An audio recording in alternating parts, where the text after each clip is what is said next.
मूकं करोति वाचालं पङ्गुं लङ्घयते गिरिं यत्कृपातमहं वन्दे परमानन्दमाधवम्। सबसे बड़ा लाभ है संत मिलन, संत संग, संत सेवन। और सबसे बड़ी हानि है असंत मिलन, असंत दर्शन, असंत संग। अब थोड़े से में समझ लेना है संत कौन है और असंत कौन है। संत और असंत की बहुत बड़ी व्याख्या शास्त्रों में है और उनके नाना प्रकार के लक्षणों का वर्णन है, पर एक ही बात से संत असंत का भेद करने। संत वो है जो भगवान के हृदय में बसता है, जिसके हृदय में भगवान बसते हैं, और असंत वो है जो भोग के संसार में बसता है और जिसके मन में भोग बसते हैं। ये छोटी सी व्याख्या संत और असंत की मान लेनी चाहिए। जिसके हृदय में भगवान बसते हैं और जो भगवान में बसता है वो संत है।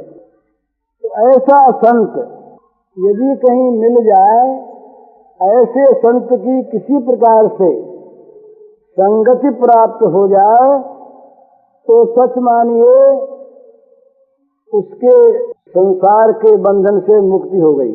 ये अत्युक्ति मालूम होगी। वस्तु गुण होता है, एक वस्तु गुण। अग्नि का संस्पर्श जानकर हो अथवा अनजान में हो, कोई भूल से आग के अंगारे को हाथ में ले ले या किसी के आग का अंगारा कोई हाथ पर रख दे, जैसे आग अपनी स्वाभाविक दाहिका शक्ति से स्पर्श होने पर हाथ जला देती है, उसी प्रकार से ये 3-4 चीजें ऐसी हैं जो अपनी शक्ति से पाप का नाश कर देती हैं। भगवान का नाम, संत, श्री गंगा जी आदि तीर्थ, इनमें भाव अभाव की आवश्यकता नहीं। भाव कुभाव अनख आलसहु नाम जपत मंगल दिश दसहु। इसी प्रकार से भी सांकेतम पारिहासम हुआ। इसी प्रकार से संत का यदि मिलन हो जाए वास्तविक, तो उस प्राणी का उद्धार हो गया। अब भाई हम तो ऐसा देखते हैं कि संत का मिलन भी हो गया और हमारा उद्धार हुआ भी नहीं, तो उसमें जरा समझने की बात थोड़ी सी है। ठीक ठीक स्पर्श प्राप्त नहीं हुआ, लोहा और के पारस मिले नहीं, अथवा यूं कहना चाहिए कि लाभ तो हो चुका है। यदि संत मिले हैं तो लाभ हो गया, वो लाभ अब तक सामने नहीं आया। जैसे किसी दरिद्र के नाम पर कोई बहुत धनी आदमी अपनी संपत्ति का ट्रांसफर कर दे विल के द्वारा, वसीयतनामे के द्वारा, उसे बताए नहीं, तो वो धनी तो हो गया, कागजों में आ गया। उसको जब तक पता नहीं लगता तब तक वो समझता नहीं कि मैं धनी हो गया, और ये ठीक ही बात है। इसी प्रकार यदि वास्तविक संत मिलन है तो उससे मिलने वाले का काम हो चुका। यहाँ तक कहते हैं महाराज, पद्म पुराण में आया है कि किसी प्राणी का मरे हुए का मुर्दा जल रहा हो, वो शव जल रहा हो, और जलते हुए उस शव को कोई संत देख ले, ये महिमा बताई है, तो वो जिसका शव है उसका उद्धार हो जाएगा। जैसे ऐसा माना है ना कि किसी मरे हुए आदमी की जली हुई हड्डियों का कोई चूरा या कुछ कण यदि गंगा में प्रवाहित कर दिए जाएं तो गंगा के स्पर्श से उसका उद्धार हो जाएगा। इसी प्रकार से यहाँ तक गंगा की महिमा गाई, वो जरा रस की बात है। कभी जगन्नाथ बड़े और ढंग के कवि थे, गंगा के बड़े भक्त, तो उन्होंने कहा कि कस्तूरी निकलती है मृग की नाभि से और उस कस्तूरी को जिन देवियों ने अपने हृदय पर लगाया, और वो देवियां अगर गंगा में स्नान कर गईं तो चूंकि वो जिस मृग के नाभि की कस्तूरी थी, उन मृगों का उद्धार हो जाएगा। ऐसा महात्मा माना है। तो ये कोई कह सकते हैं कि ये महात्मा जो हैं ये रोचक वाक्य हैं, अथवा ये जितने महात्मा बताए हैं ये सारे महात्मा अर्थ ये केवल खींचने के लिए उस ओर ये काल्पनिक चीज है, और इसको अर्थवाद को अपराध माना है। नामापराध में नाम की शक्ति को, नाम की महिमा को अर्थवाद कहना ये अपराध माना है। तो भाई फिर कर्मों का क्या होगा? शास्त्र कहते हैं कि अवश्यमेव भोक्तव्यम कृतम कर्म शुभाशुभम। सारे के सारे कर्म अवश्यमेव भोगने होंगे, चाहे वो शुभ हो चाहे अशुभ हो, और बिना भोगे कर्मों का नाश होगा ही नहीं, ये शास्त्र कहते हैं। और यहाँ कहते हैं कि स्पर्श मात्र से नाश हो गया, तो दोनों की संगति कैसे? दोनों में कौन झूठा कौन सच्चा, और दोनों सच्चे तो दोनों की संगति कैसे? ठीक संगति है और दोनों ही ठीक है। कर्मों का भोग हुए बिना नाश नहीं होता, ये बात बिल्कुल सत्य है। कर्म अपना भोग कराएंगे ही। आपको हमको अगर किसी आदमी के 10,000 रुपए देने हैं तो हम दिए बिना मुक्त होंगे कैसे? देने पड़ेंगे, मुक्त नहीं हो सकते। पर यदि हमारा कोई मित्र मित्रता के नाते 10,000 रुपया जमा करा दे वहां, तो हम मुक्त हो गए कि नहीं? कोर्ट में किसी पर डिक्री है और वहां उस डिक्री के रुपए को जमा करा दे, तो वो डिक्री फिर उस पर रहेगी क्या? नहीं रहेगी ना। इसी प्रकार से, इसी प्रकार है फांसी चढ़ जाती है राजाज्ञा से। नहीं, ये नियम आप नहीं जानते होंगे, गवर्नर के और वाइसराय के हाथ में कानूनन नियम है कि वो चाहे जिसकी फांसी की सजा को रद्द कर सकते हैं। ये कानून है। फांसी से मुक्त कर देंगे वो फांसी देने वाले, वो कहाँ? तो यही तो गंगा में उन्हीं का तेज है, राम नाम में उन्हीं का प्रभाव है। गंगा और क्या वस्तु है? ये भगवान की चरण धोवन है। राम नाम भगवान का नाम है। तो नाम में जो शक्ति है, गंगा में जो ताकत है, ये उन्हीं की ताकत है।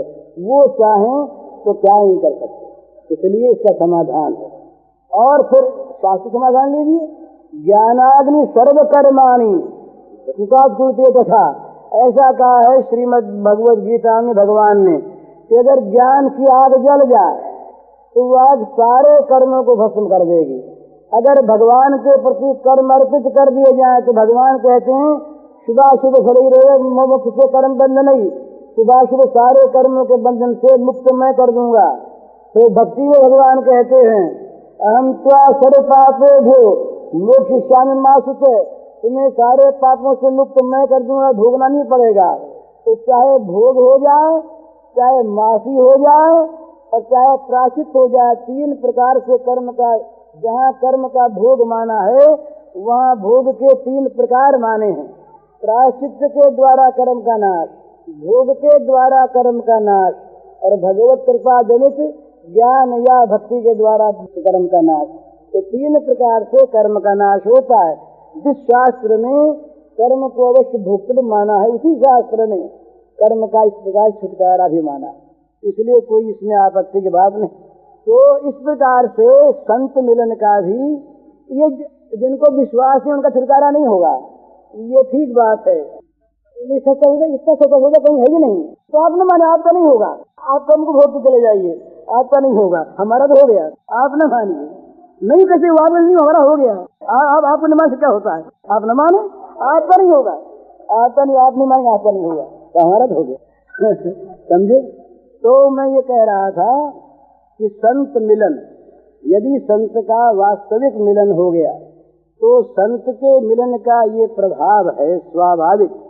संत होना चाहिए तो उसका प्रभाव स्वाभाविक है कि वो जिससे मिला है उसके सारे बंधन को वो छुड़ा देगा।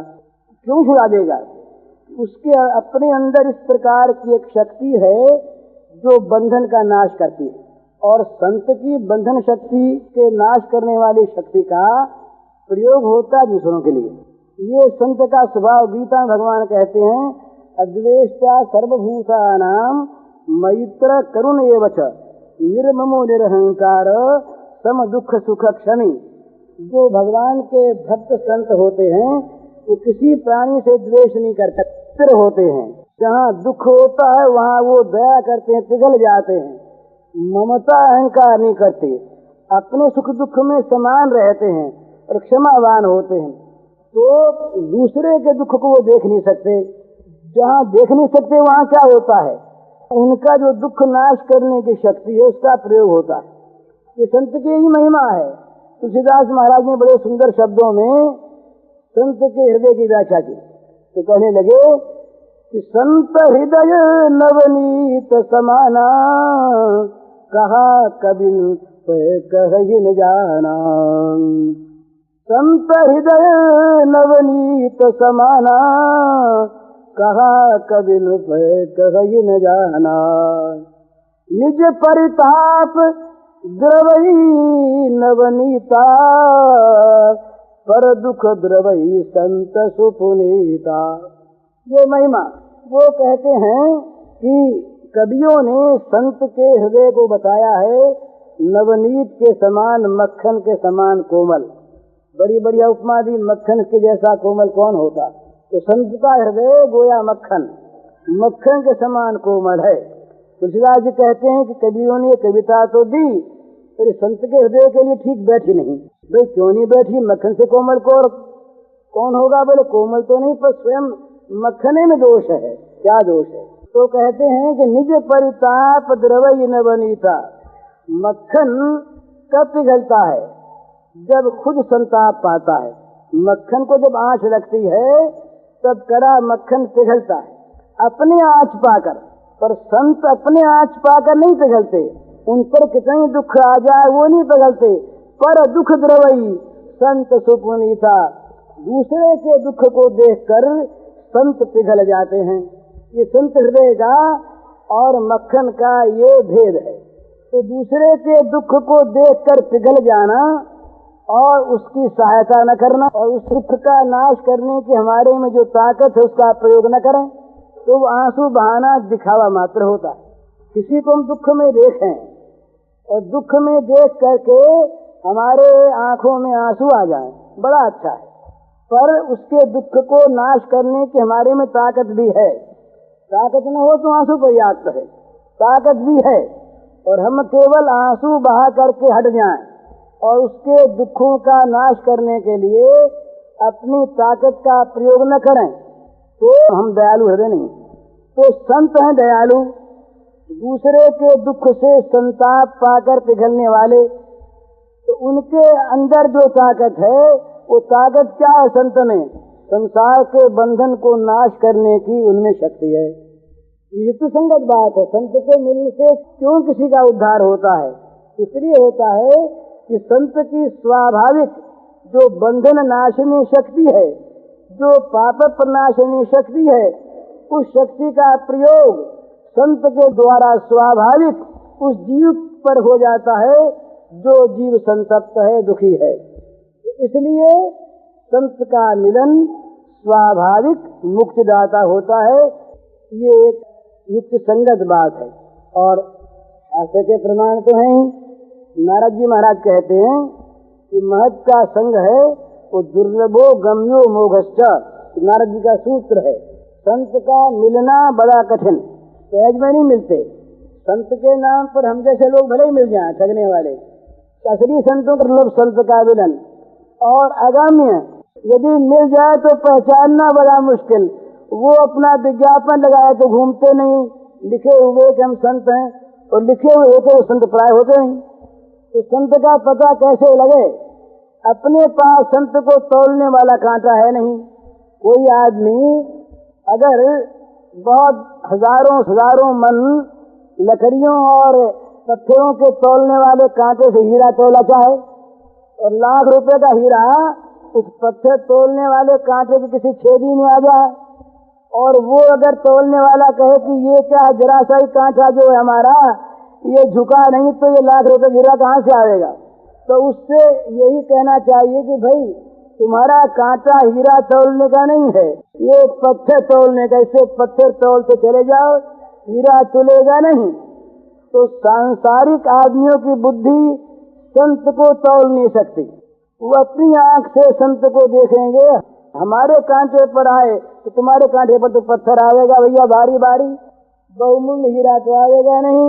तो इसलिए अगम्य संत का मिलना बड़ा दुर्लभ, और मिलने पर पहचानना बड़ा दुर्लभ अगम्य। तथापि यदि संत मिल गए तो अमोघश्च, संत का मिलना व्यर्थ नहीं जाएगा, अमोघ है वो, क्योंकि उसकी जो वस्तु शक्ति है उसमें जो अपनी ताकत है।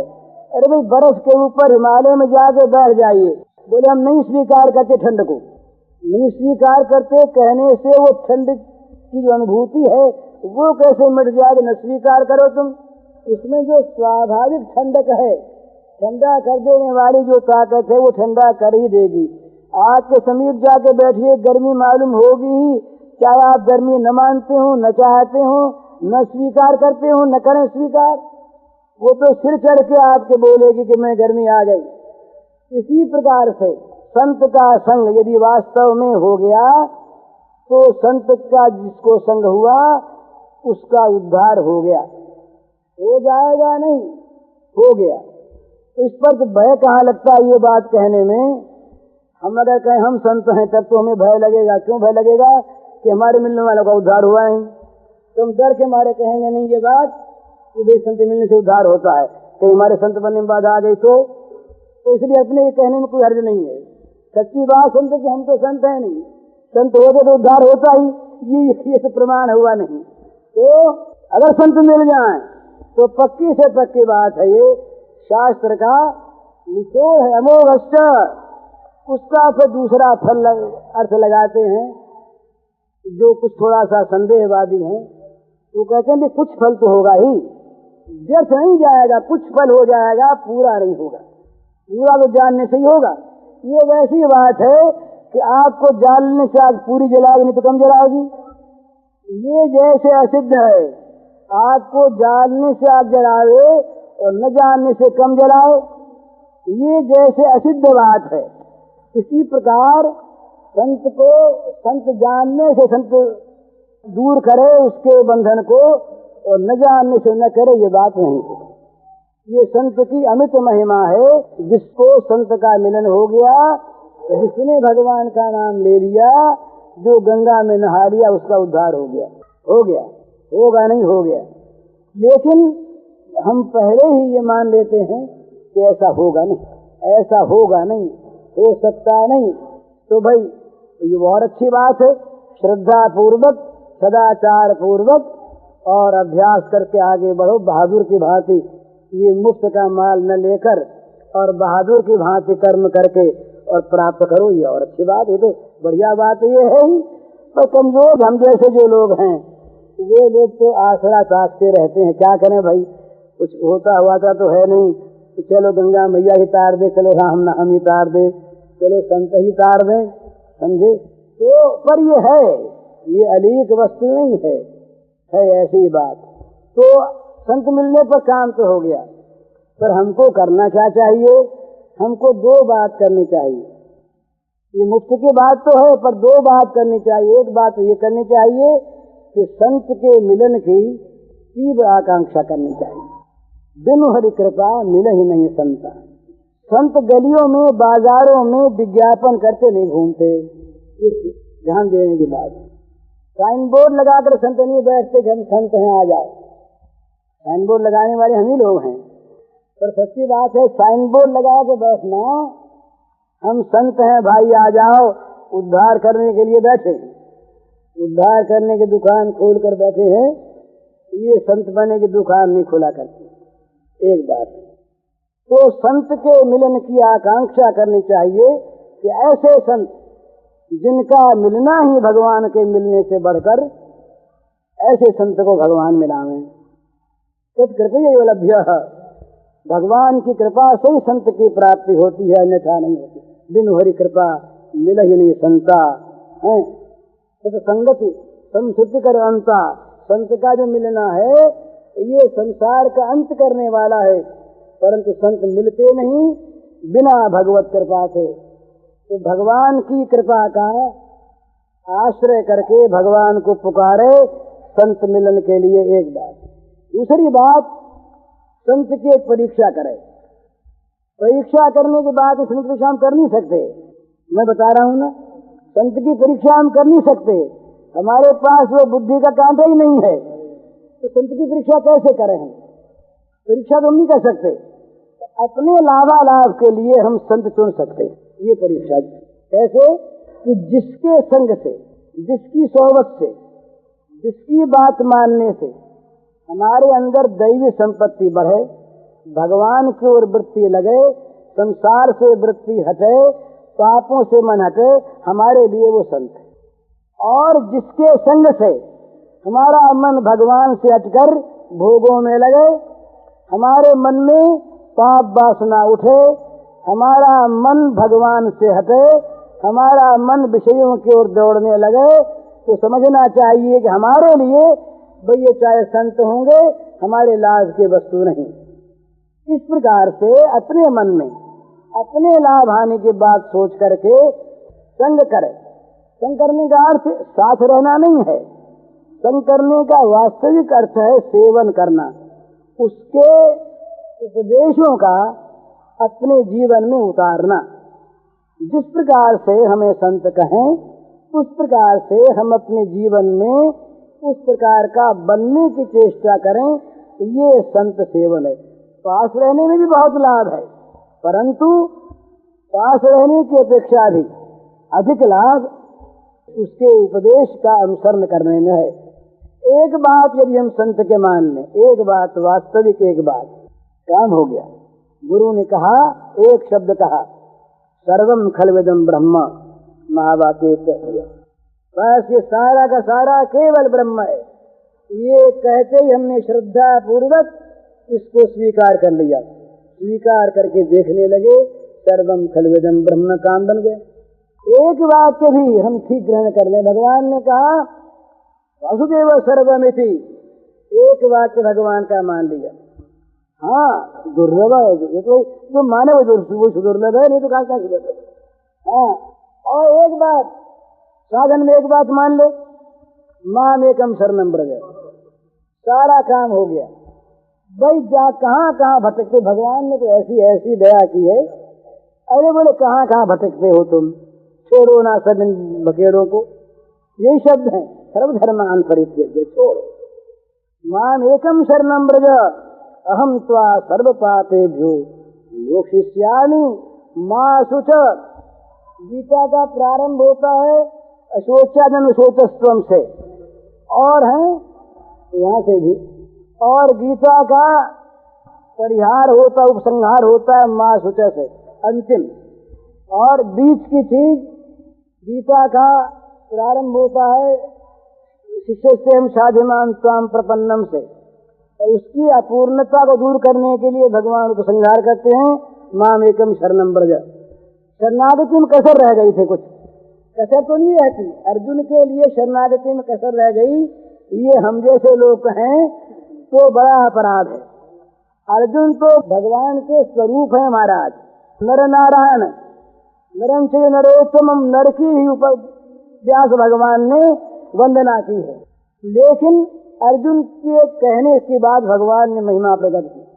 अर्जुन ने कहा महाराज शिष्य से हम साधिमाम त्वाम प्रपन्नम, समझ में नहीं आया क्या करूं, आपका शिष्य, आपके शरणागत, आप मुझे मार्ग बताओ।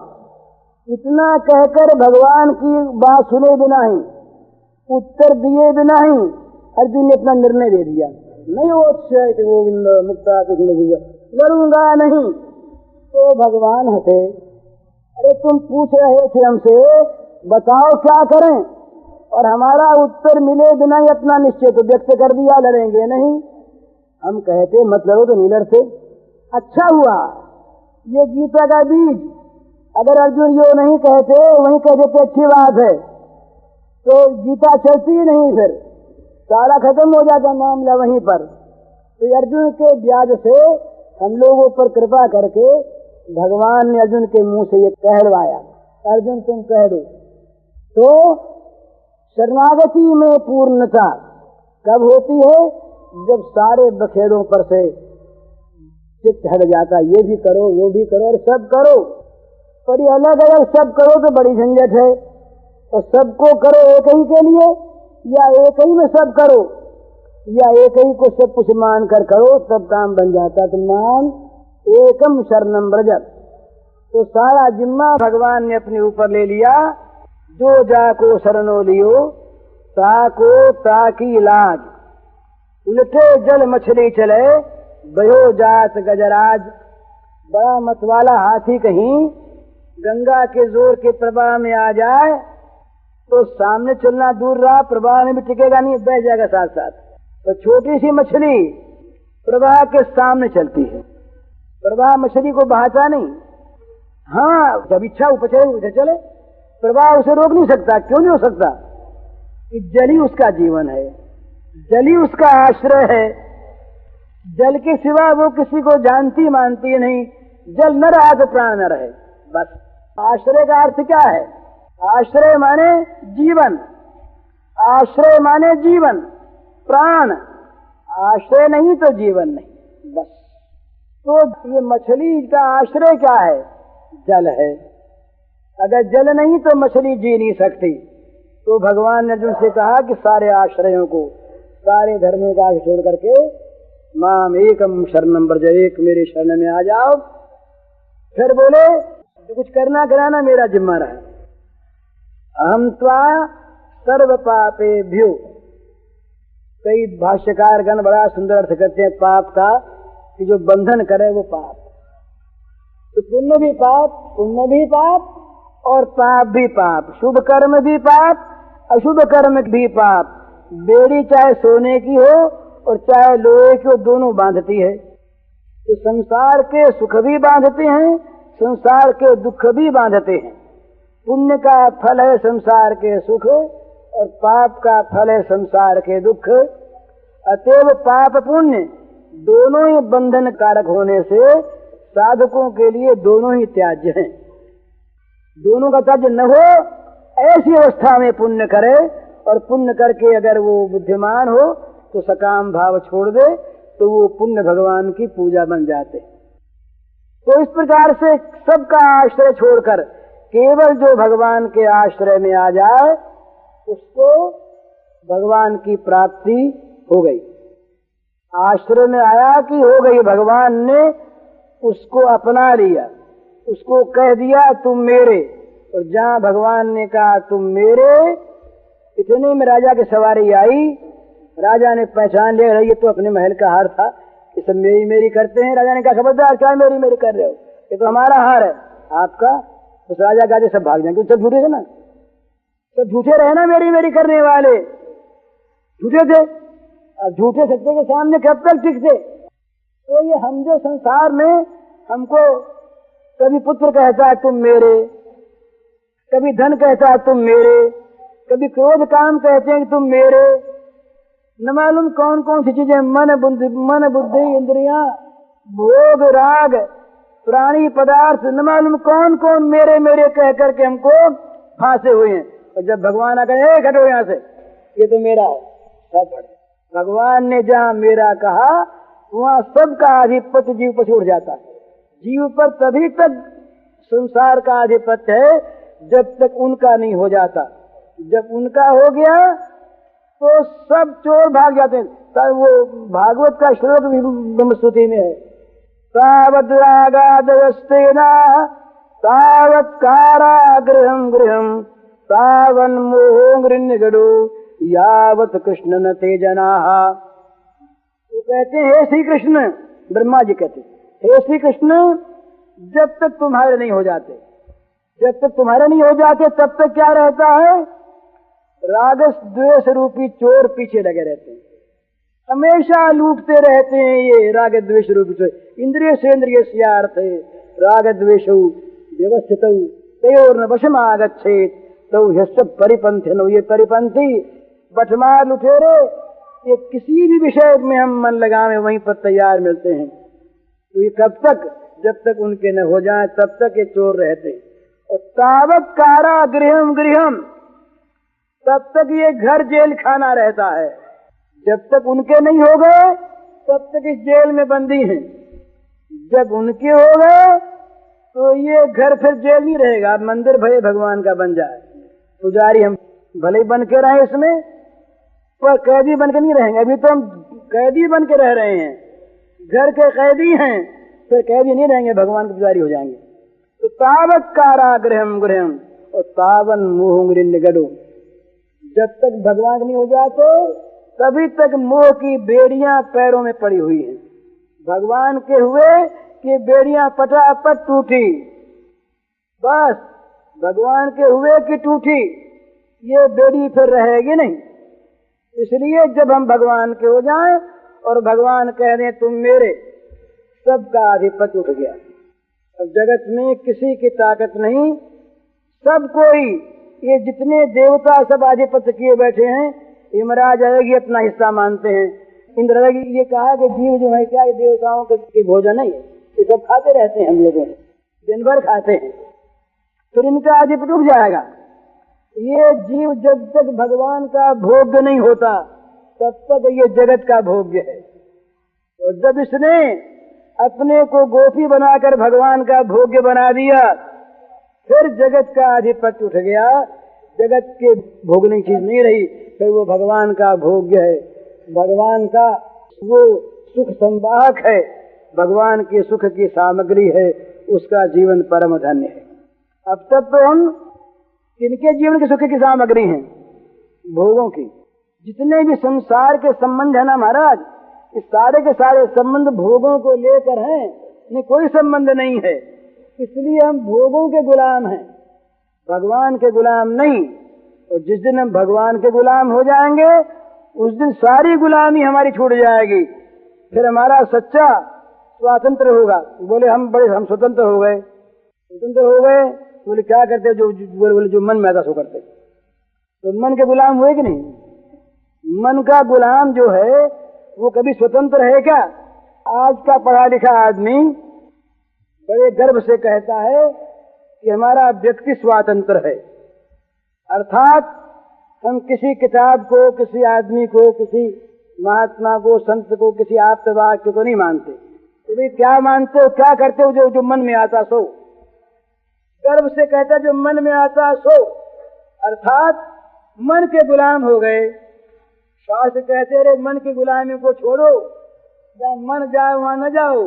मन लोभी, मन लालची, मन चंचल, मन चोर, मन के मते न चालिए, पलक पलक मन और। मन के मते से अभी तो मन ये कहेगा, करने लगेगा। मन लोभी, मन लालची, मन चंचल, मन चोर, मन के मते न चालिए, पलक पलक मन और। पर जो मन के गुलाम वो भगवान के दास कैसे? इसलिए जब तक हम भगवान के दास नहीं होते तब तक हमारी गुलामी कभी दूर नहीं होगी, चाहे हम अपनी उस गुलामी को परम स्वातंत्र कह दें। उसमें क्या, हमारे वो मौलवी लियाकत हुसैन थे कलकत्ते में स्वदेशी आंदोलन में, हमारे साथी रहे। तो वो उन्होंने एक दुकान खोल रखी थी, नकली दुकान थी, क्रांतिकारी आदमी थे। तो दुकान में कोई 2-4 रुपए का सामान स्टेशनरी का था, पेंसिल मिलकर। उसका नाम रखा था कुबेर भंडार। दुकान का नाम था कुबेर भंडार। कॉर्नवालिस स्ट्रीट की एक गली में दुकान, उसमें 2-4 रुपए का सामान मुश्किल से था। इसी प्रकार से हम अपना नाम कुछ भी रख लें, नाम रखने से चीज नहीं आती।